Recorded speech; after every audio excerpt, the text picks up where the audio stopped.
7 suspects arrested over twin bombings in Iran.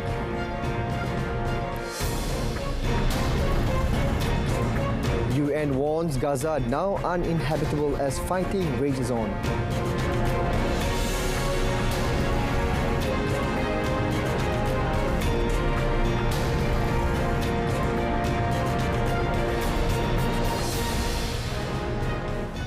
Hello, good afternoon and salam Malaysia Madani. Thanks for joining us. I'm SAHIH and you're watching World Today. Iranian authorities said on Friday that security forces had arrested 11 people suspected of involvement in 2 bomb blasts that killed nearly 100 people at a memorial service for military commander General Qasem Soleimani. The Daesh militant group has claimed responsibility for the attacks on Wednesday in Kerana, southeastern Iran. Iran's intelligence ministry said security forces detained 2 people for providing support to the 2 suicide bombers in Kerana and 9 others based in other parts of Iran who were suspected of links to the incident. The bombings were the deadliest such attacks in Iran since the 1979 Islamic Revolution. The explosions took place amid a tense mood in the region as Israel wars against Hamas in Gaza neared the 3-month mark. The intelligence ministry said its agents seized explosive devices and raw material, explosive vests, remote control devices, detonators and thousands of pellets used in explosive vests. One of the suicide bombers was also identified as a Tajik national. The Daesh group said on Thursday 2 of its members had detonated explosive belts in the crowd that had gathered for Soleimani's memorial. The UN's relief chief on Friday warned that the Gaza Strip has become uninhabitable since the 7 October attacks and called for an immediate end to the conflict. Under Secretary General for Humanitarian Affairs and Emergency Relief Coordinator Martin Griffiths said that 3 months on, Gaza has also become a place of death and despair. As a public health disaster is unfolding in Gaza, Griffiths said famine is also around the corner. For children in particular, Griffiths said the past 12 weeks have been traumatic with no food, no water, no school, as they only experience the terrifying sounds of war day in and day out. Griffiths also warned against the growing tension in the West Bank and regional spillover of the war. He said the UN would continue to demand an immediate end to the war, not just for the people of Gaza and its threatened neighbours, but for the generations to come who will never forget this 90 days of assaults on the most basic precepts of humanity. It is time for the parties to meet all their obligations under international law, Griffiths said, calling on the international community to use all its influence in this regard. In a related development, the French and Jordanian Air Forces have dropped 7 tons of urgent humanitarian and medical aid for a field hospital set up in Gaza's second city, Khan Yunis. Jordan had previously carried out drops in Gaza, but it was the first time Paris had directly taken part in such an operation, although it has so far supplied about 1,000 tons of aid into the enclave over land. A French presidency official said the operation involved a French aircraft and a Jordanian plane. The official declined to say what exactly was dropped or whether Israel had given the green light to the operation. Israel had approved a previous Jordanian airdrop aid mission in November. Jordan has also recalled its ambassador to Israel and told the Israeli ambassador to stay away in protest at the Israeli bombardment of Gaza, saying the attacks had killed innocents and caused a humanitarian catastrophe. United States Secretary Antony Blinken arrived in Istanbul on Friday for talks with Turkish Foreign Minister Hakan Fidan and President Recep Tayyip Erdogan, his first stop on week-long trip to West Asia and Europe. It is Blinken's 4th trip to West Asia since the eruption of the conflict between Israel and Hamas. He is due to visit Israel, the West Bank, as well as Jordan, Qatar, the United Arab Emirates, Saudi Arabia and Egypt, as well as Greece. The State Department said Blinken will discuss the final steps to complete Turkey's ratification of Sweden's accession to NATO with his counterparts. Blinken's trip comes amid concerns of regional escalation in the spotlight. State Department spokesperson Matthew Miller informed that Blinken will repeat his call to get more humanitarian aid into Gaza while attempting to make progress on the sensitive subject of how the Gaza Strip could be managed after the war. Turkey has harshly criticized Israel for its bombardment of Gaza in its war with Hamas, which has resulted in the loss of civilians' lives by the thousands. However, they also offered to immediate talks between the two sides. South Korea conducted a live fire drill of heavy-duty weapons in Yongpyong Island on Friday after North Korea fired more than 200 artillery rounds near a disputed maritime border on the same day. Yongpyong is home to just over 2,000 residents and troops stationed there, about 120 kilometers west of Seoul and accessed by ferries that take more than 2 to 2.5 hours. The exchange led residents of the two remote South Korean islands on the western maritime frontier to evacuate to bomb shelters at the instruction of the South's military before it fired live rounds toward the disputed Northern Limit Line NLL border. The South Korean military said the firing by North Korea caused no civilian or military damage in the south. The North Korean artillery shells all landed on the northern side of the sea border, adding that the South Korean military has been monitoring the North moves along its shores with the cooperation of the US military. North Korea has warned in recent days that the situation on the Korean peninsula is spiraling towards war because of the dangerous move by the US and South Korean militaries. Both North and South Korea have vowed crushing military responses if attacked.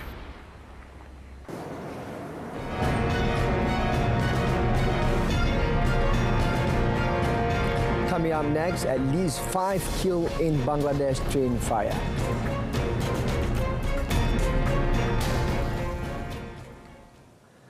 The runway at Tokyo's Haneda Airport that had been closed since a collision between two aircraft would likely reopen on 8th January.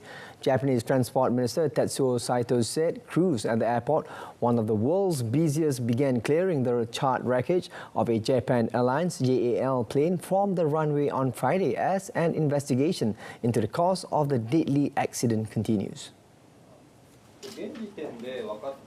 羽田空港において明日より滑走路へのご進入を常時レーダー監視する人員の配置を行うこととし、これをはじめとする緊急対策を連休明けにも取りまとめ公表させていただきたいと思っております。5 of the 6 crew members aboard the smallest Coast Guard aircraft were killed when it collided with the JAL flight on Tuesday, but all 379 people aboard the JAL flight managed to evacuate after it erupted in flames. Japanese Coast Guard said the collision involved one of its planes that was headed to Niigata Airport on Japan's west coast to deliver aid to those caught up in a powerful earthquake that struck on New Year's Day.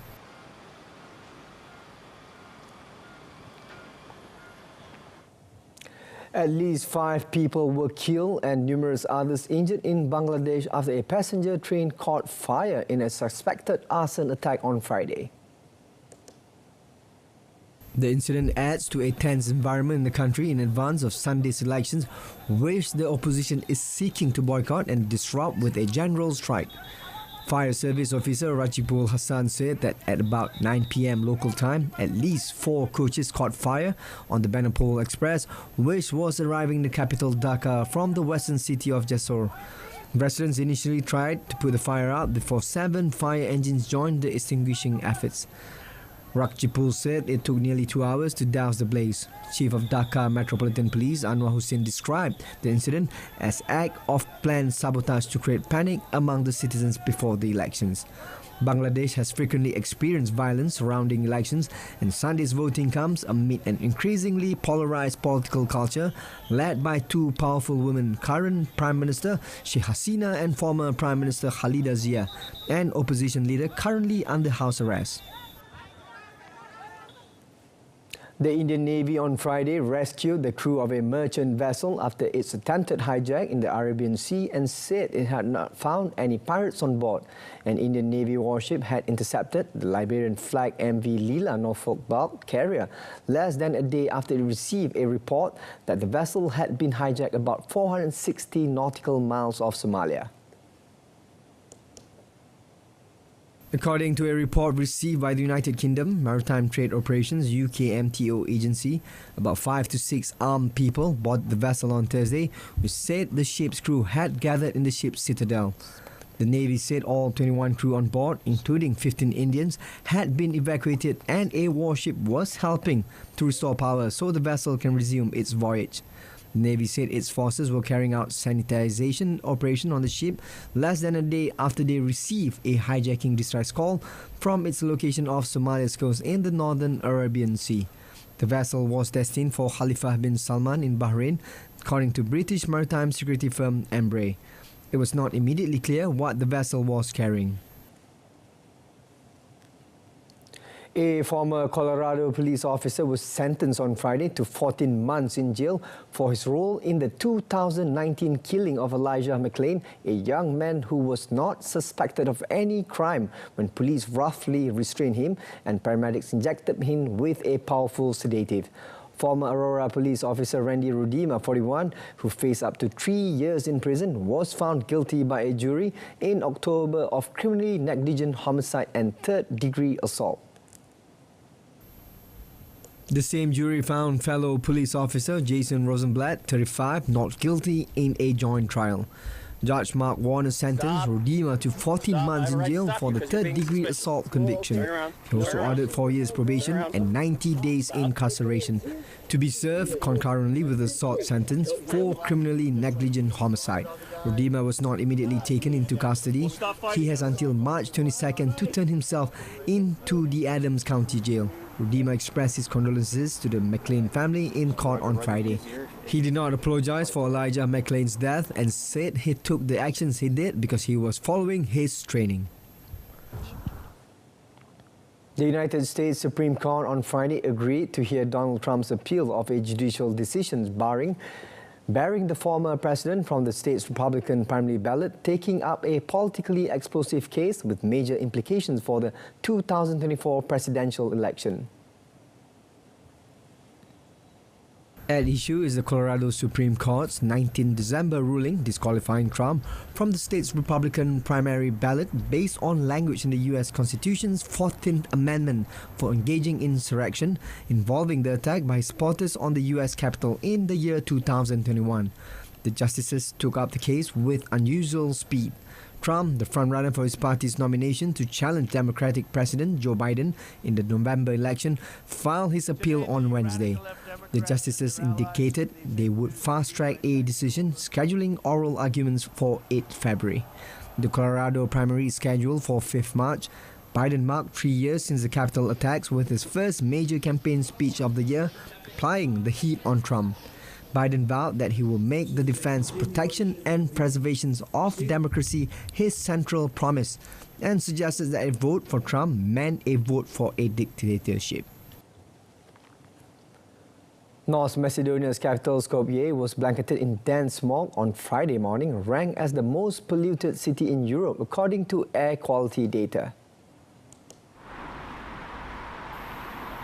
Independent online air quality index monitor Air Visuals said on Friday that the concentration of small and hazardous airborne particles known as PM2.5 in Skopje was 64.1 micrograms per cubic meter. This makes it 12.8 times higher than the World Health Organization (WHO) annual air quality regulatory limits. Heavy industry and coal power plants are the primary sources of air pollution in North Macedonia, but pollution caused by wood stoves and cars increases during the cold months. Dirty fuel, poor design and tricky terrain have for decades choked the capital of North Macedonia, a former Yugoslav republic of 2 million people in the middle of the Balkans. The city sits in a valley where aging factories are situated next to homes and offices. The country has worked for years to quit coal, but plans were delayed in 2021 when Europe faced an energy crisis due to the war in Ukraine and Skopje had to reopen the dormant coal-fired Oslomarch power plant to cut electricity imports.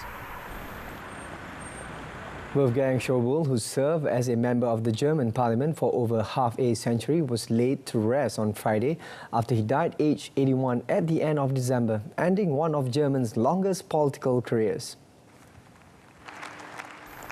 Wheelchair-bound from 1990 when a deranged garment's bullets crippled and almost killed him, Schaubull's instinct for survival also permeated his professional life as one of Germany's longest-serving politicians. As finance minister, Schaubull pulled the strings of Germany's policy response to the Eurozone crisis, securing support on the right of then-Chancellor Angela Merkel's conservative bloc for 3 Greek bailouts. That determination, bordering on intransigence, helped make him the most popular German politician at home and the most hated abroad, earning him the sobriquet bestowed by news magazine Spiegel of Chancellor behind the scenes.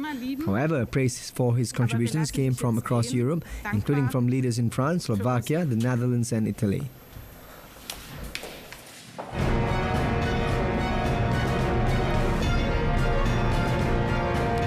Coming up in sports, Ronaldo wins Maradona Award for 2023.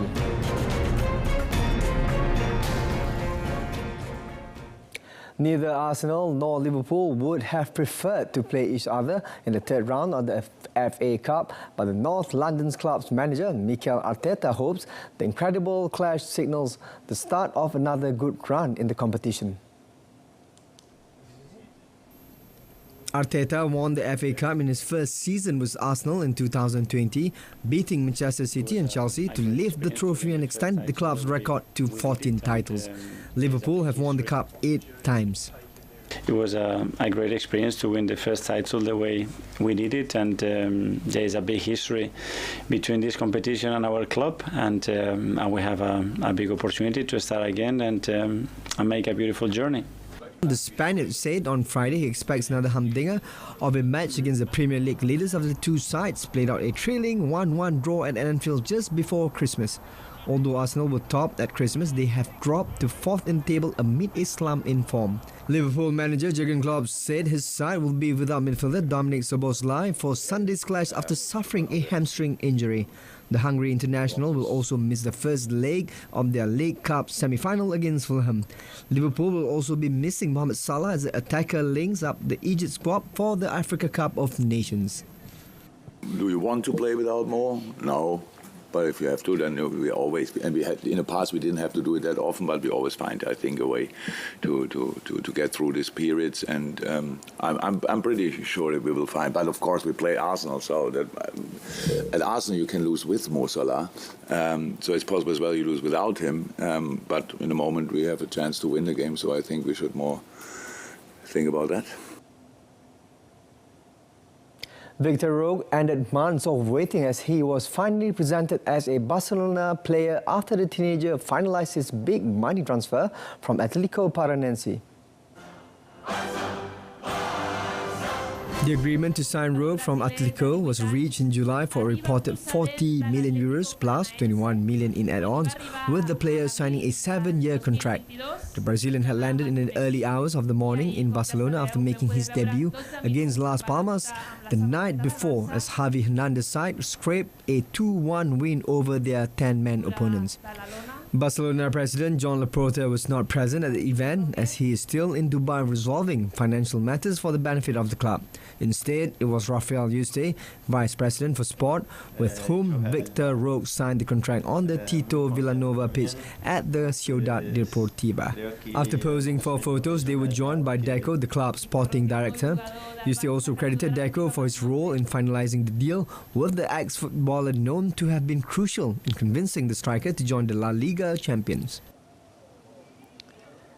Cristiano Ronaldo has another trophy to add to his ever-growing collection, with the Maradona Award for Best Goal Scorer heading his way. The 5-time Ballon d'Or winner is showing no sign of slowing down at 30 years of age, with 54 goals recorded in 2023 across his outings for Al Nassr and Portugal.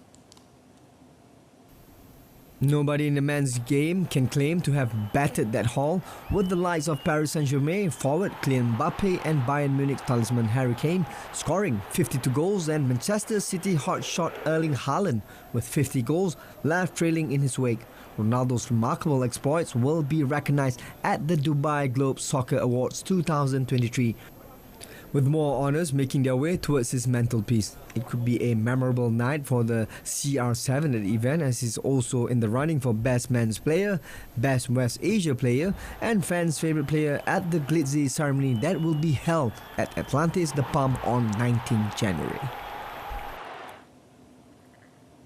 Rafael Nadal says he is not 100% sure of anything after being injured in his quarter-final defeat by Australian Jordan Thompson at the Brisbane International on Friday. Nadal failed to convert 3 match points as he lost 7-5, 6-7, 3-6 in 3 hours and 26 minutes. After wins over Dominic Thiem and Jason Kubler earlier this week, Nadal faced the toughest test of his comeback against Thompson, ranked 55th in the world. Nadal dropped serve midway through the first set only to respond with a break of his own before accelerating away to take the opener. Chances to close out the match came Nadal's way in the second set tie-break, but Thompson clung on the forced A decider. From there, the 29-year-old Australian took charge and broke Nadal's serve in the final set, with the veteran unable to recover. The Spaniard, 37, was playing his third match since returning from almost a year out with a hip problem. Nadal needed a medical timeout when he was 1-4 down in the deciding set. The winner of 22 Grand Slam titles, Nadal said the pain in his left hip is in a similar place to the injury that required an operation in June 2023, but he hopes this one is just muscular. It comes just 9 days before the start of the Australian Open in Melbourne, which he has won twice. Again, set the match, Thompson.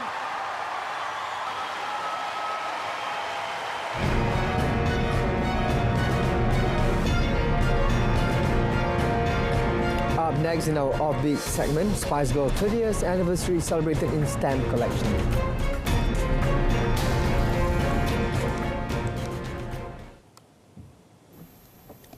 The Olympic Aquatic Centre, one of only 2 facilities being built in the Paris region for the coming Summer Games, will run on 90% renewable energy. According to the project president, Patrick Ollier, more than 4,000 solar panels on the roof will help heat the pool up to 27 degrees, and the concave wooden beam structure helps limit the space that needs to be heated and ventilated.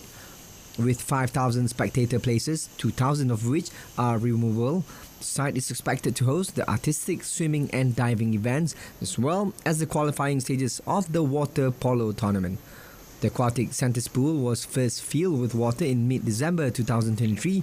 This filling of more than 5,500 cubic meters of water in the pools was to check that they were watertight as well as to test the filtration system throughout the facility.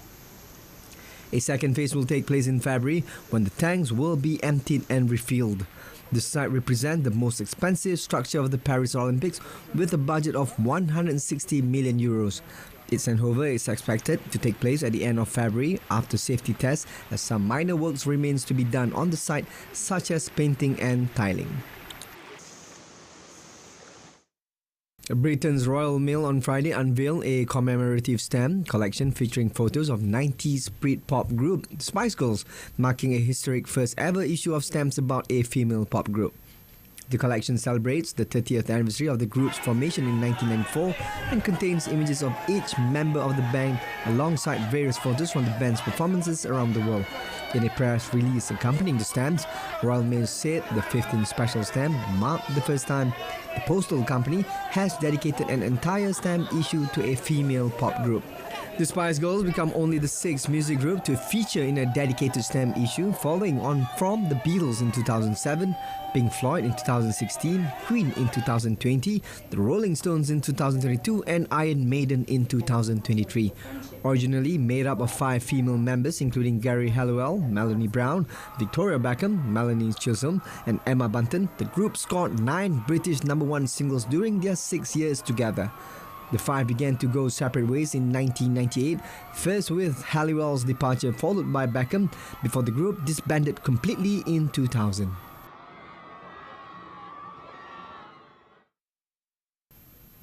China's northern city of Harbin in Heilongjiang province opened its annual Ice and Snow Festival on Friday with fireworks that lit up the skies over the frozen wonderland. Park visitors were seen continuing to the celebrations by creating a mosh pit despite the minus 20 degrees Celsius chill. This year, the park took up 810,000 square meters and comprises 250,000 cubic meters of ice. The festival's marketing vice director, Sun Zimin, said the average amount of people visiting the park daily has increased significantly to around 30,000 this year, and hotel rooms in the city book out past Spring Festival in February. The 40th Harbin International Ice and Snow Sculpture Festival opened the theme date with Harbin, Ice and Snow Warm the World, and is organized by the China National Tourism Administration. The festival has drawn millions of visitors from around the world every year since its inception in 1983. Over this New Year holiday, it helped draw more than 3 million visitors during the 3-day holiday that ended on Monday.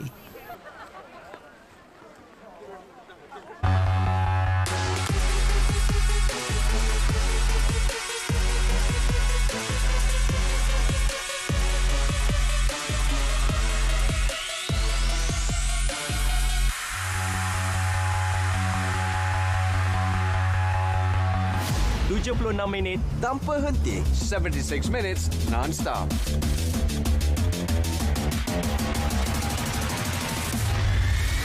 Transparent and concise.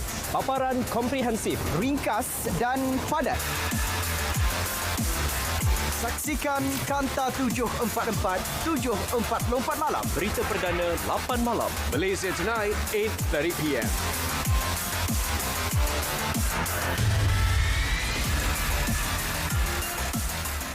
Rakyat Malaysia memang hebat kerana tegas pertahankan hak Palestin. Memang kita jauh dari dunia Arab. Kita jauh dari dunia Palestin. Kita jauh dari Gaza. Tetapi setiap detik berlaku menyentuh hati nurani kita. Kerana apa?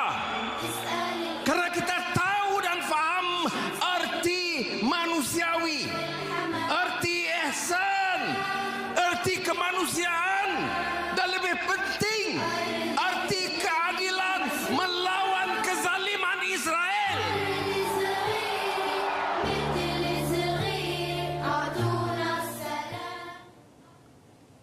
That concludes today's edition of World Today. In our top story, Iran arrests 11 suspects over bomb blast. Till then, I'm SAHIH from the river to the sea. Palestine will be free. Thank you for watching.